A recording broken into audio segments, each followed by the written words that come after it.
I should have known something was wrong when I saw my father's hands shaking. It was Christmas Day, 2023. The whole family had gathered at my parents' house, the same brick colonial where I'd grown up, where we'd celebrated every holiday for the past 30 years. The dining room table was crowded with food. My mother's famous honey-glazed ham, my sister's sweet potato casserole, the green bean dish my brother always complained about but secretly loved. We were loud and warm and together the way families are supposed to be on Christmas. My nieces were showing off their new toys. My brother-in-law was telling a story that was making everyone laugh. My mother was fussing over whether we had enough rolls. Everything was normal. Perfect, even. And then my father stood up. At first, I didn't think anything of it. Dad always made a toast at Christmas dinner, had done so for as long as I could remember. Usually something sentimental about family and gratitude, occasionally embarrassing when he got emotional about how proud he was of us kids. But this time was different. He stood slowly, gripping the edge of the table for support. His face was pale, paler than I'd seen it in years, and his hands, wrapped around his wine glass, were trembling so badly that the liquid inside rippled and swayed. "Dad," my sister, Emily, said, concern creeping into her voice. "You okay?" He nodded, but didn't speak right away, just stood there, staring down at his glass like he was reading something written in the wine. The conversations around the table died. One by one, people stopped talking and turned to look at him. My mother, sitting beside him, put down her fork and touched his arm gently. "Robert," she said quietly, "what is it?" He cleared his throat once, twice, 3 times. When he finally looked up, I saw something in his eyes that made my chest tighten with instinctive fear. Tears. My father, who I'd seen cry maybe twice in my entire life, had tears streaming down his face. "I need to say something before it's too late." The room went completely silent. Even my nieces, sensing something serious, stopped playing with their toys. "Dad, you're scaring us," my brother, James, said. "What's going on?" My father took a shaky breath, set down his wine glass because he couldn't hold it steady anymore, and gripped the back of his chair with both hands. "I'm sorry. I'm so sorry. To all of you. But especially to you, Linda." He looked at my mother, and the pain in his expression made my stomach drop. "I should have told you all weeks ago, but I wanted one more normal Christmas, one more day where we were all together and happy before everything changed." "Robert, what are you talking about?" my mother asked, her voice tight with rising panic. He closed his eyes. "I'm sick, Linda. Really sick." The words hung in the air like smoke. "What do you mean sick?" Emily whispered. "I got the results 5 weeks ago," Dad said, his voice breaking. "Stage 4 pancreatic cancer. It's already spread to my liver, my lungs. The doctors say I have maybe 6 months, probably less." I heard my mother gasp, a sharp, wounded sound. Emily started crying immediately. James just stared, his face frozen in shock. I couldn't process it, couldn't make the words make sense. My father, my strong, healthy, never missed a day of work in his life father, was dying. "Why didn't you tell us?" my mother demanded, her voice rising with anger and fear. 5 weeks, Robert? You've known for 5 weeks and you didn't say anything? "Because I wanted this," he said, gesturing around the table. "I wanted to see you all happy one more time. I wanted one Christmas where you weren't looking at me like I was already dead." "You should have told us," James said. his voice hard with anger and fear. "I know," Dad said. "You're right. I should have. But I was a coward. I couldn't, he trailed off, wiping his eyes with the back of his hand. "I couldn't face it, and I couldn't face telling you." My mother stood up abruptly, her chair scraping loudly against the floor. She looked at my father with an expression I'd never seen before, devastation mixed with something darker. "Is that it?" she asked. "Is that what you needed to tell us?" My father looked at her for a long moment, and then he said, "No." The word hung there, heavy, ominous, impossible. "No?" my mother repeated, her voice barely above a whisper. "What do you mean, no?" My father's face crumpled. He looked older suddenly, like he'd aged 10 years in the span of a single breath. "There's something else," he said. "Something I should have told you a long time ago. He stopped, struggling for words. "Something I need you to know before I die."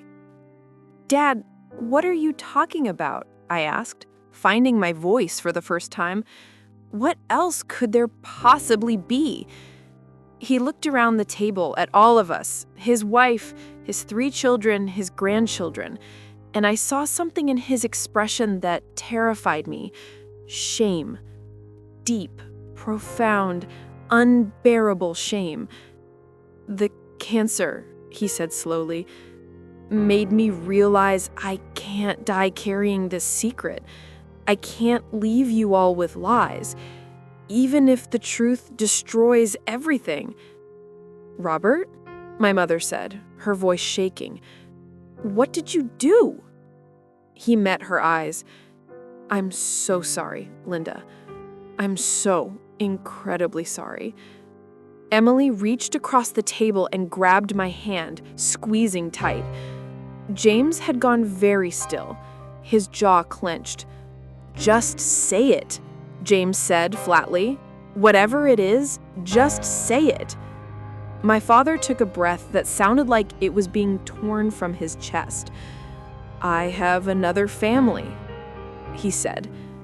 The words didn't make sense at first. I heard them, but couldn't process what they meant. Another family? What did that even mean? "What?" my mother breathed. "Another wife," Dad continued, his voice hollow. "2 more children. They live about 40 miles from here. Have for the past 23 years. The room erupted. My mother let out a sound somewhere between a scream and a sob. Emily dropped my hand and stood so fast her chair fell backward. James had gone very still, his jaw clenched. "You what?" James shouted. "You have another family? Another wife? For 23 years? "I'm sorry," Dad started. "Sorry?" Emily's voice was shrill with hysteria. "Sorry? You've been living a double life for over 2 decades and you're sorry?" I still couldn't speak, couldn't move. I just sat there staring at my father like he was a stranger, because he was. The man I thought I knew would never do something like this. My mother had gone very pale, very still. "Their ages," she said quietly. "How old are they?" Dad closed his eyes. 22 and 20, a son and a daughter. The math was immediate and brutal. 23 years ago, I was 7, Emily was 5, James was 10. "You cheated on me," my mother said, her voice eerily calm. "While I was raising our 3 children, She stopped, shaking her head like she could physically dislodge the information. "Who is she?" "Her name is Carolyn. We met on a work conference. It wasn't supposed to turn into anything, but then she got pregnant and..." And you kept seeing her, my mother finished. You started a whole second family? I didn't know what else to do, Dad said desperately. She was going to have my baby. I couldn't just abandon. But you could abandon us? Emily shouted. Every time you said you were working late, every business trip, you were with them? Dad nodded miserably. Not every time, but yes, sometimes. Oh my God, I whispered, finally finding my voice. Oh my God, Dad, what did you do? He looked at me, and the pain in his eyes was so raw, I almost looked away. Almost. I made a terrible mistake, and then I made it worse by trying to maintain both lives.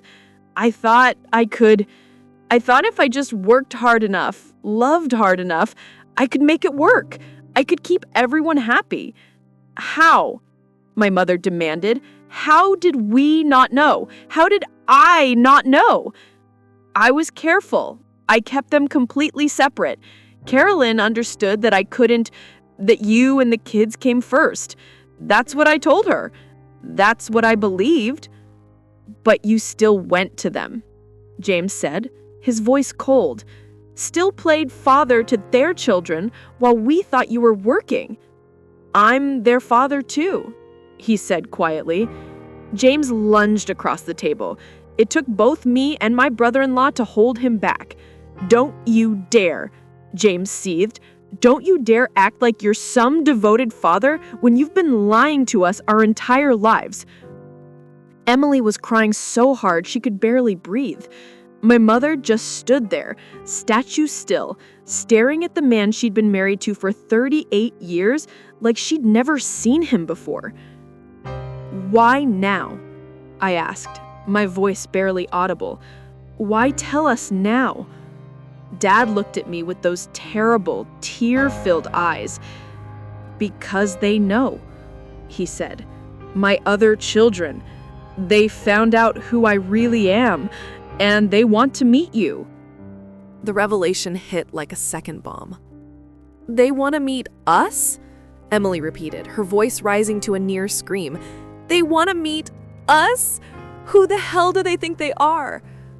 They're your half-siblings, Dad said, and the word siblings made me feel physically ill. They deserve to know their family. We're not their family, James spat. We're the family you lied to for 20 years. They're the family you chose. I didn't choose, Dad started. Yes, you did, my mother said, her voice cutting through the chaos with frightening calm. Every time you got in your car and drove to them. Every time you missed a school play or a parent-teacher conference because you were working late. Every time you told me you loved me while you were sleeping with another woman. You chose. Over and over and over again, you chose. Dad's face was wet with tears. I chose both of you. I tried to...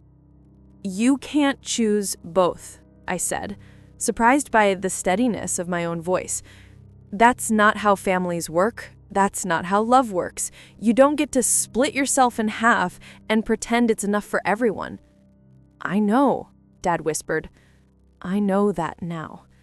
But at the time, I thought I was terrified of losing any of you, so I held on to everyone, even though I knew it was wrong. How did they find out? My mother asked. Your other children. How did they learn the truth? Dad swallowed hard. Caroline told them 3 months ago, when I got the diagnosis. She said they deserved to know before I died, that it wasn't fair to let me take the secret to my grave. So she knew. This whole time, she knew you were married to someone else. Yes. And she stayed anyway. She had your children anyway. She loved me, Dad said weakly. Emily laughed, a horrible broken sound. She participated in destroying our family. That's not love. That's selfishness. What did you tell them about us? your other kids, what did you say about us? Dad looked down. The truth, that I had another family, that I'd been living between two worlds for their entire lives. Did you tell them you loved us, or did you tell them we were the mistake?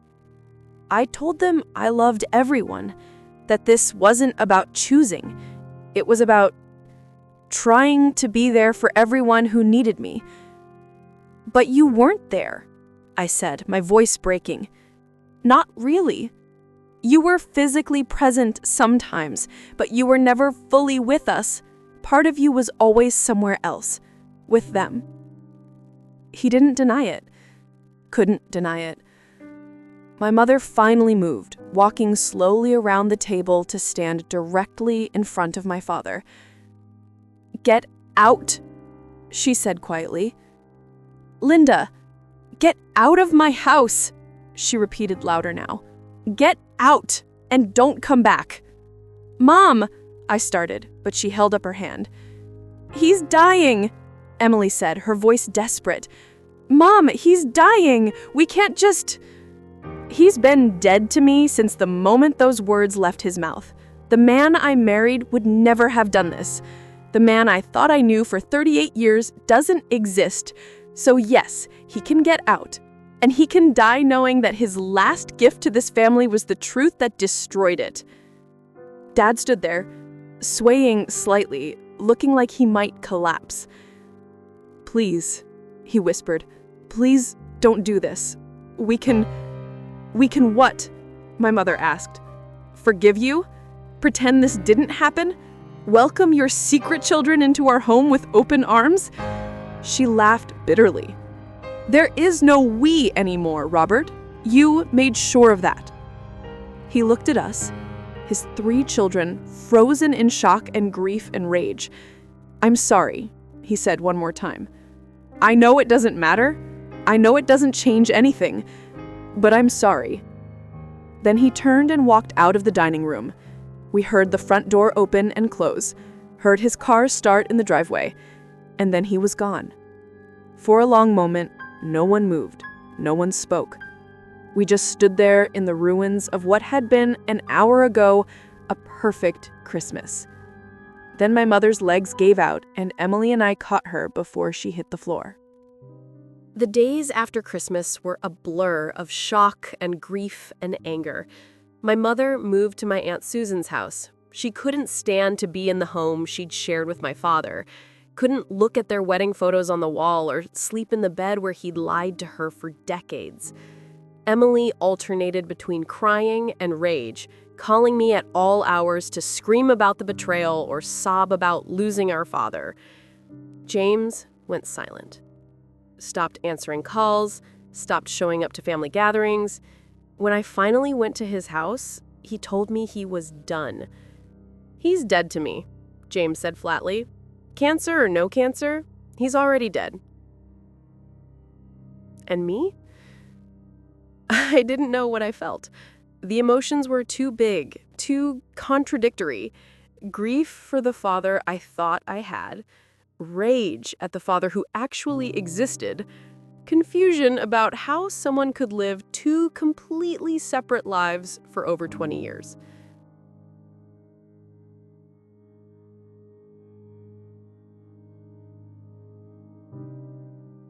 The days after Christmas were a blur of shock and grief and anger. My mother moved to my Aunt Susan's house. She couldn't stand to be in the home she'd shared with my father, couldn't look at their wedding photos on the wall or sleep in the bed where he'd lied to her for decades. Emily alternated between crying and rage, calling me at all hours to scream about the betrayal or sob about losing our father.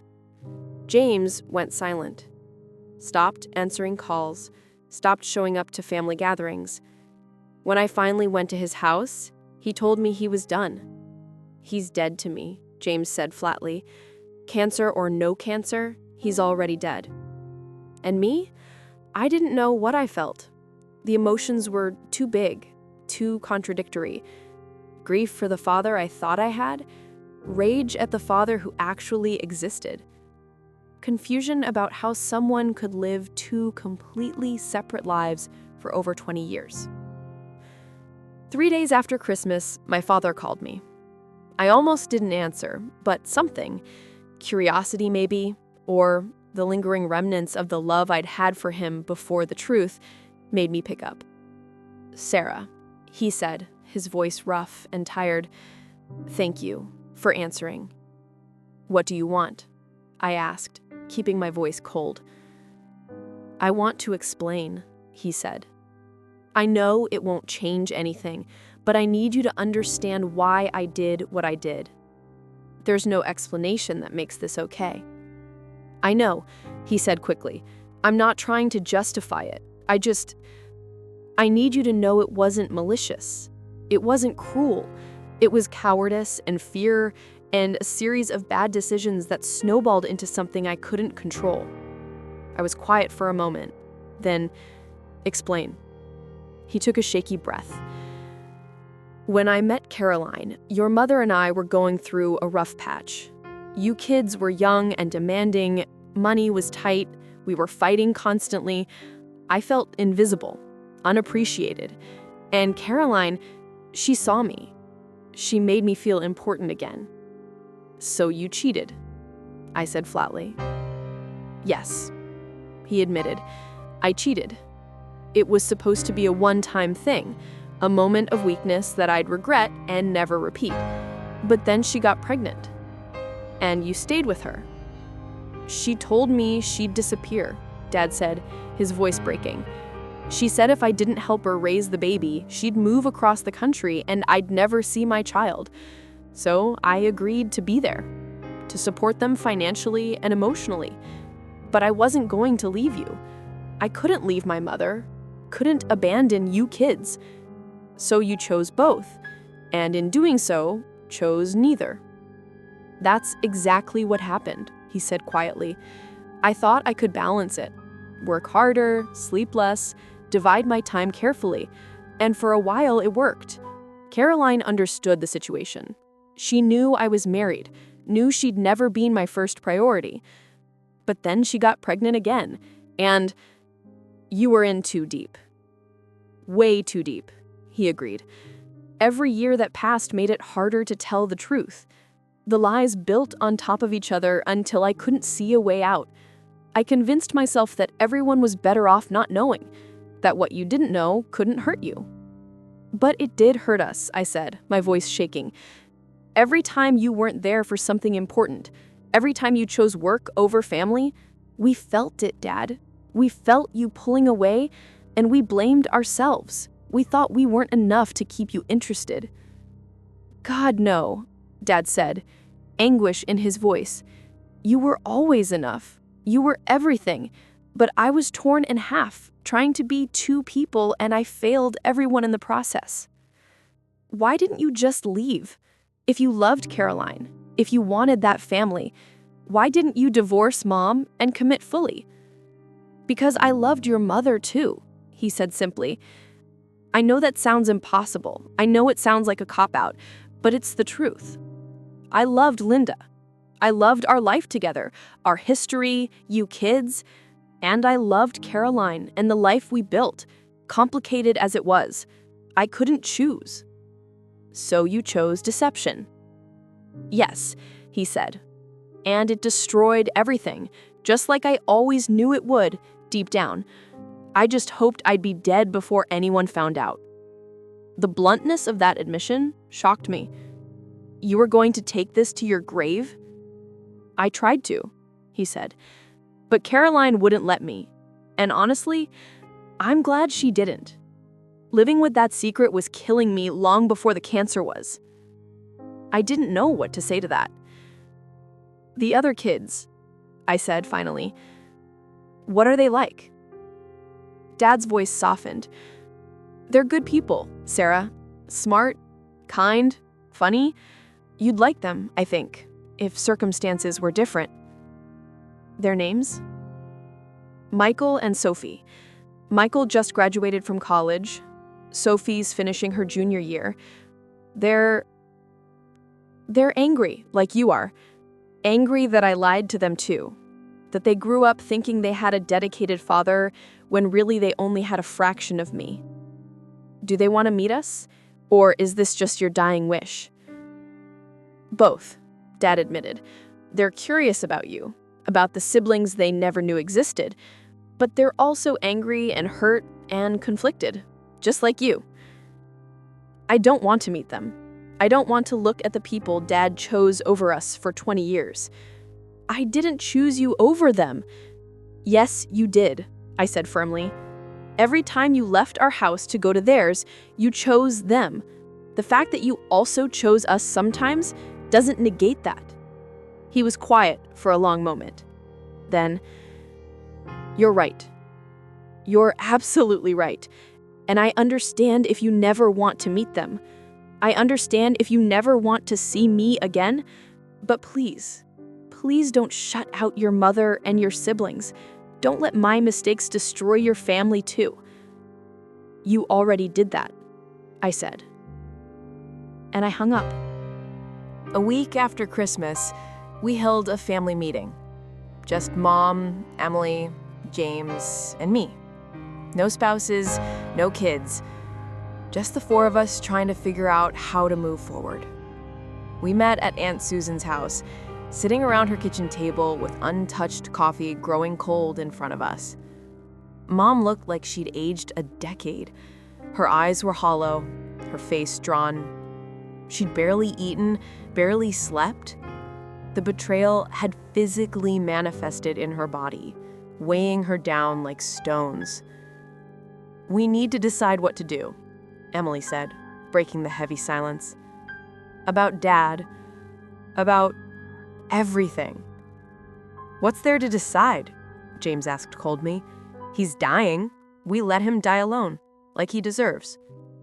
"James," I said, but he cut me off. "Don't defend him. Don't you dare defend him." "I'm not defending him," I said, "but he's still our father." "Is he?" James shot back.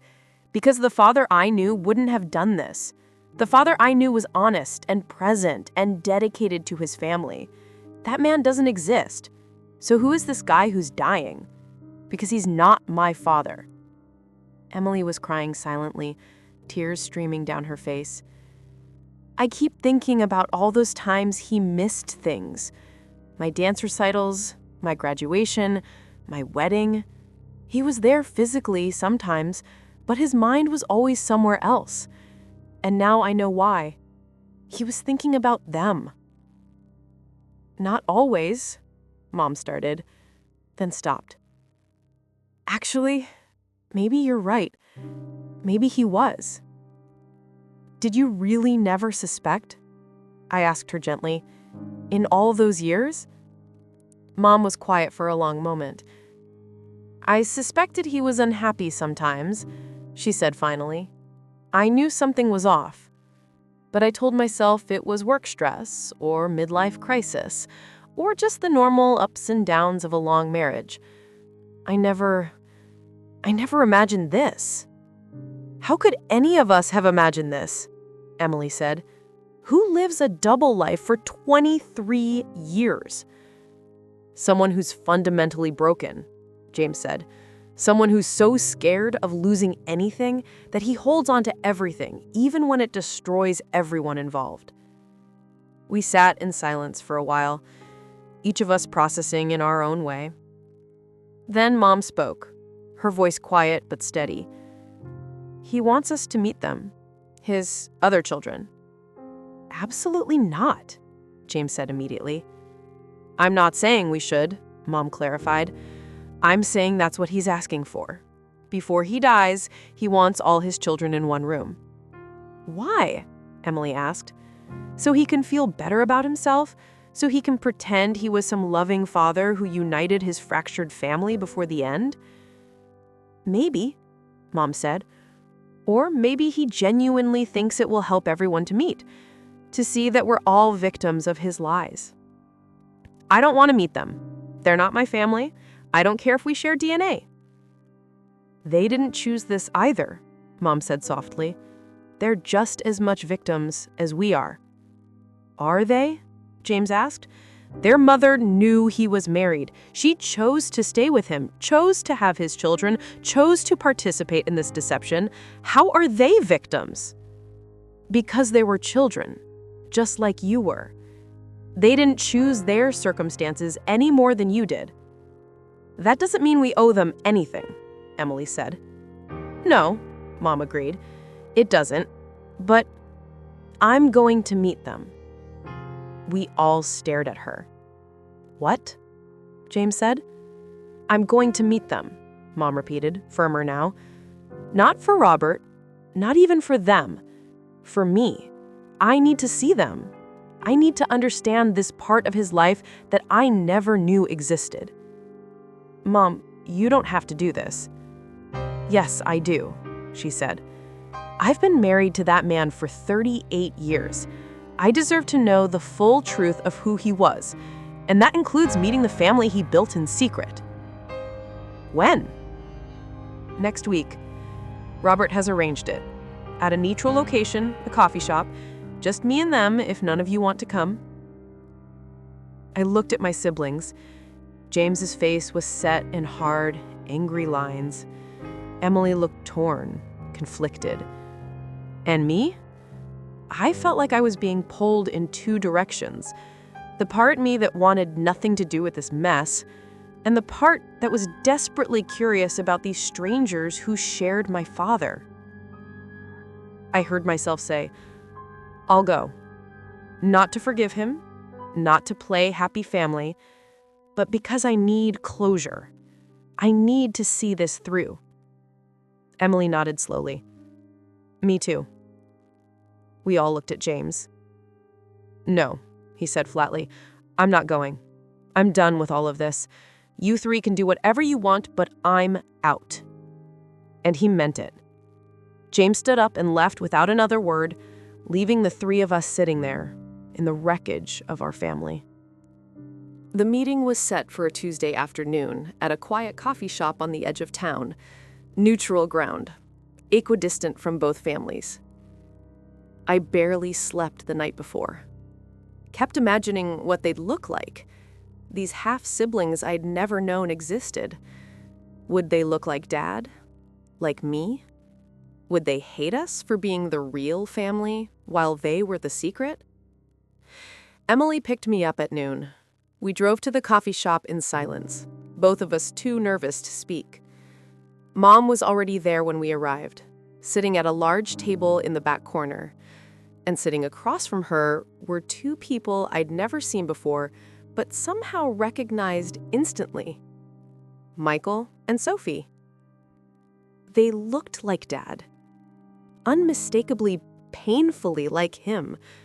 Michael had his eyes, that same warm brown that crinkled at the corners. Sophie had his smile, though hers was tight and nervous right now.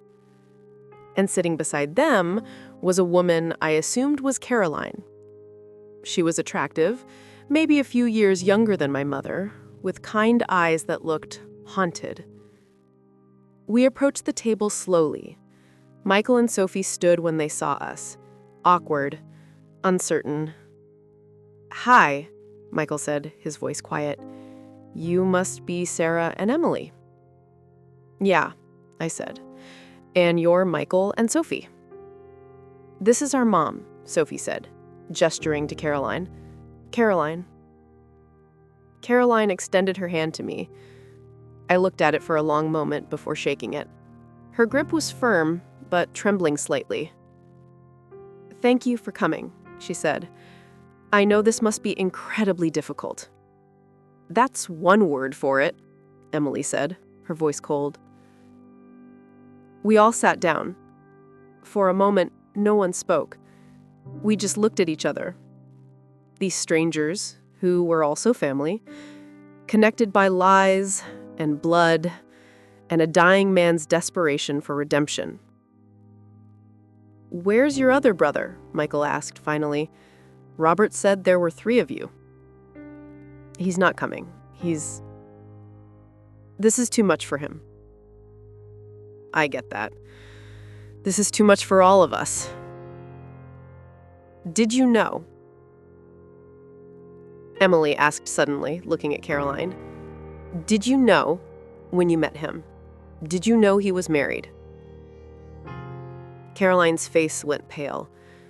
Yes, she said quietly. I knew. And you stayed with him anyway.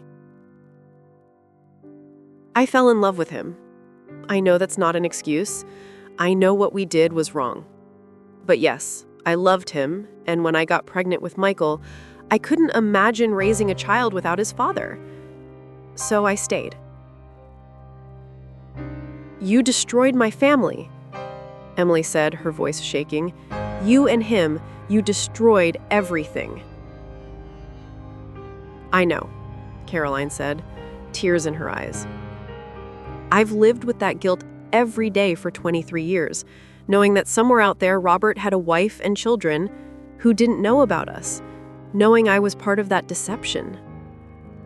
Then why tell them now? I asked, gesturing to Michael and Sophie. Why break the secret when he's dying anyway? Because they deserve to know, Caroline said. Because I couldn't let Robert die with them believing a lie about who their father was. They needed to know the truth, even if it hurt. It does hurt, Sophie said quietly. Finding out that everything we thought we knew about our family was a lie, that our father was living a double life our entire existence, that we have siblings we never knew about. Join the club, Emily said bitterly. We're not the enemy, Michael said firmly. We didn't ask for this any more than you did. We're just trying to make sense of it too. He was right. And I hated that he was right, because it would be so much easier to blame them, to make them the villains in the story. But looking at them, these two young people who looked as lost and hurt as we felt, I couldn't sustain that anger. What do you want from us? I asked. Dad said you wanted to meet us. Why? Michael and Sophie exchanged a glance. Because we're curious, Sophie said finally. We grew up hearing about you, in a way. Dad would mention things sometimes, your accomplishments, your lives. He was proud of you. We could tell. And I think part of us always wondered who you were. The other children. The ones he chose to acknowledge publicly. He didn't choose us, I said. He just happened to marry our mother first. Maybe, but you got his real name. You got to introduce him as your father without hiding it. You got the version of him that got to exist in the world. We got the secret version. We all got fractured versions, Mom said, speaking for the first time since we'd arrived. None of us got the full person. Because he wasn't a full person. He was split into pieces, trying to be everything to everyone and ending up being nothing to anyone. Caroline wiped her eyes. He regrets it, if that matters. He's told me dozens of times in the past months that he wishes he'd made different choices, that he wishes he'd been honest from the start. It doesn't matter, Emily said. Regret doesn't fix anything. It doesn't give us back the father we thought we had. No, Caroline agreed. It doesn't. We sat there, this broken constellation of people connected by one man's lies. Then Michael spoke.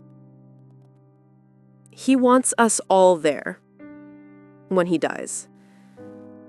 He wants all of his children by his bedside. No, Emily said immediately. Just listen, Michael said gently. I'm not saying you should do it. I'm just telling you what he asked for. He wants to die surrounded by everyone he loved. He doesn't want to be buried as two separate people. He wants to be whole, just once, before the end. That's not our responsibility, I said, to make him feel better about his choices. I know, Sophie said. But maybe it's not about him. Maybe it's about us, about not letting his lies continue to divide us even after he's gone. We're never going to be family. You understand that, right? We're never going to sit around holidays or call each other just to chat. We're connected by blood and lies, but not by choice. Not by love. I know, Sophie said sadly. I know that. But maybe we don't have to be enemies either. I looked at my mother. She was crying silently, her face a mask of grief and acceptance. I don't know if I can do it, I said honestly. I don't know if I can stand by his bedside and pretend everything's okay, pretend he didn't shatter our entire world. He's not asking you to pretend, Michael said. He's asking you to just be there, to let him see, before he dies, that his children exist in the same space. That's all. It was too much. All of it was too much. But looking at Michael and Sophie, I realized something. They were hurting just as badly as we were. They'd lost their father too, not to death yet, but to the truth of who he'd always been. And maybe, just maybe, we could bear this grief together. I'll think about it, I said, finally. And by the looks on Michael and Emily's faces, they would too. My father died on a Thursday in March, 3 months after that terrible Christmas dinner. The cancer had moved fast, faster than the doctors predicted. In the end, he had maybe 2 months from diagnosis to death, not the 6 they'd originally estimated. James never spoke to him again, refused all phone calls, returned all letters unopened. When Dad was moved to hospice, James made it clear he wouldn't be visiting. "He's already dead to me," he said when I called to update him. "This just makes it official." Emily went once, a week before the end. She sat by his bedside for 20 minutes, said everything she needed to say, all the anger, all the hurt, all the grief, and then left. She told me later that he'd cried through the whole thing, had tried to apologize, but she hadn't let him. "He doesn't get to feel better," she'd said. "He doesn't get absolution. He just gets the truth of what he did." Mom went every day. I didn't understand it at first, why she'd want to spend time with the man who'd betrayed her so completely. But she explained it one evening when I met her at the hospice. "I'm not here for him," she said. "I'm here for me, for the woman I was when I loved him. For the 38 years I spent building a life with someone I thought I knew. I'm saying goodbye to that version of my life, not to him." I went 3 times.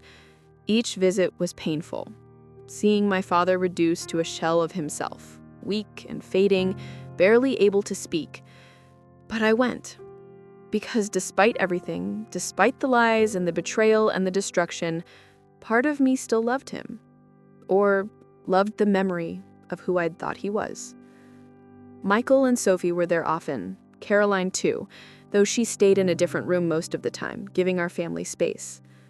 On the last day, the day the hospice nurse told us it would be hours, not days, we all ended up in the same room.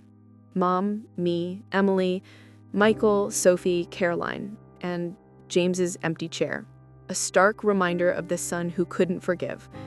Dad drifted in and out of consciousness. During one lucid moment, he opened his eyes and looked around at all of us.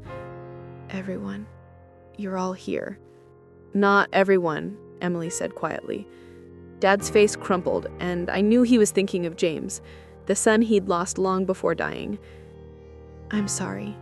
So sorry to all of you. We know," Mom said, and there was no anger in her voice anymore, just exhaustion and grief. "We know you're sorry, Robert." He looked at me. "Sarah, tell James, tell him I loved him, even if he can't believe it." "I'll tell him," I promised, though I didn't know if James would want to hear it. Dad's eyes moved to Michael and Sophie. I loved you too, all of you. I just didn't know how to do it right. We know, Dad, Sophie said, her voice breaking. We know. He closed his eyes, seeming to gather strength for what he wanted to say next. I wanted to be everything to everyone, but you can't. You can't split yourself that many ways. You just end up being nothing. Nowhere. Nobody. He looked at Mom one more time. Linda, I did love you. Everything else was a lie, but that wasn't. I know, Mom said. And maybe she did. Maybe underneath all the betrayal, there had been love. Twisted, broken, insufficient love, but love nonetheless. Dad died 3 hours later, with all of us in the room except James. His last words were, "I'm sorry." They weren't enough. They could never be enough. But they were all he had to give. The funeral was small and tense. We'd decided, after lengthy, painful discussions, to have one service. Not 2 separate funerals for his 2 families, but one combined memorial. It felt wrong in 100 ways, but it also felt like the only honest choice. Because splitting him in death, the way he'd split himself in life, seemed like perpetuating the lie. James came to the funeral.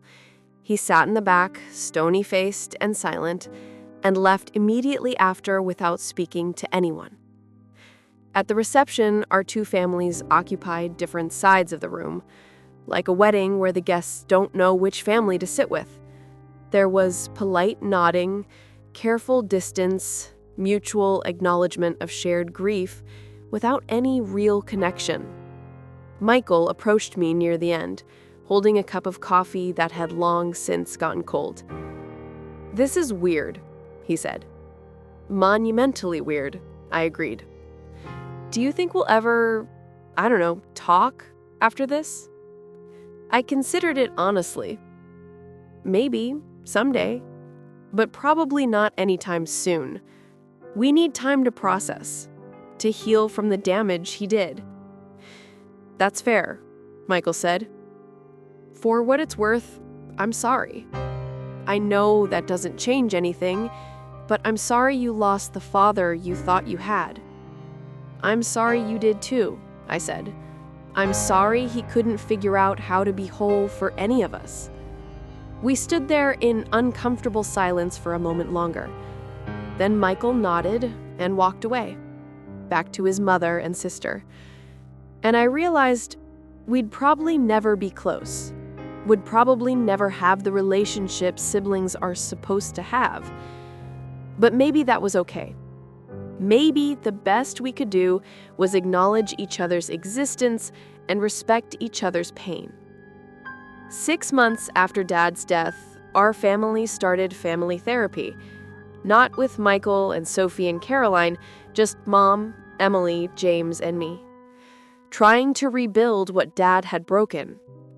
James was still angry. Emily was still grieving. Mom was trying to figure out who she was without the man she'd built her identity around for nearly 40 years. And me?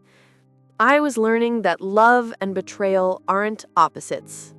That you can be devastated by someone and still carry pieces of love for them. That healing isn't about forgetting or forgiving, it's just about finding a way to keep living. On the 1st anniversary of Dad's death, we received a letter from Sophie. She'd written to each of us, careful, thoughtful letters acknowledging the pain we'd all endured, the family that had been shattered, the father who'd failed everyone by trying to belong to everyone. She didn't ask for anything, didn't push for a relationship, just reached out with gentle recognition that we were all survivors of the same devastation. Emily didn't respond. James threw his letter away unread. But I wrote back.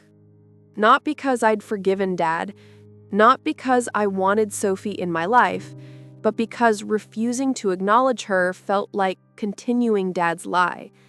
and I was done with lies. My letter was short. Thank you for writing. I'm not ready for more than this, but I wanted you to know I received your letter and I appreciate the kindness in it. Maybe someday we'll be able to talk without it hurting so much, but not today. Take care of yourself, Sarah. It wasn't much, but it was honest. And after a lifetime of deception, honesty felt like the only way forward. It's been 2 years now since that Christmas dinner that shattered everything. Our family is still broken. I'm not sure it will ever be fully repaired. James has started speaking to us again, to Mom, Emily, and me, but he'll never forgive Dad. That wound is too deep, too personal. Emily has good days and bad days. Sometimes she can talk about Dad with something approaching peace. Other times, the betrayal feels fresh all over again. Mom sold the house, couldn't stand to live in the space where she'd been lied to for so long. She's dating now, tentatively rebuilding her life, learning who she is as just Linda, instead of as Robert's wife. And me? I think about Dad's last words sometimes. I wanted to be everything to everyone. He was right that you can't split yourself infinitely, that trying to be everything means being nothing substantial to anyone. But I also learned something else. Secrets have expiration dates. They rot from the inside out, poisoning everything they touch, and when they finally explode, they never choose a convenient moment. Dad's truth destroyed our Christmas, destroyed our family, destroyed the illusion of the life we thought we had. But it also freed us from living in a lie, from building our lives on a foundation that was rotting underneath, from perpetuating the deception into another generation. I don't know if I'll ever fully forgive him. I don't know if the wound of his betrayal will ever truly heal. But I know I'm grateful, in a strange, painful way, that he told the truth before he died. Because living in a lie is its own kind of death. And at least now, we're living in reality, however broken that reality might be.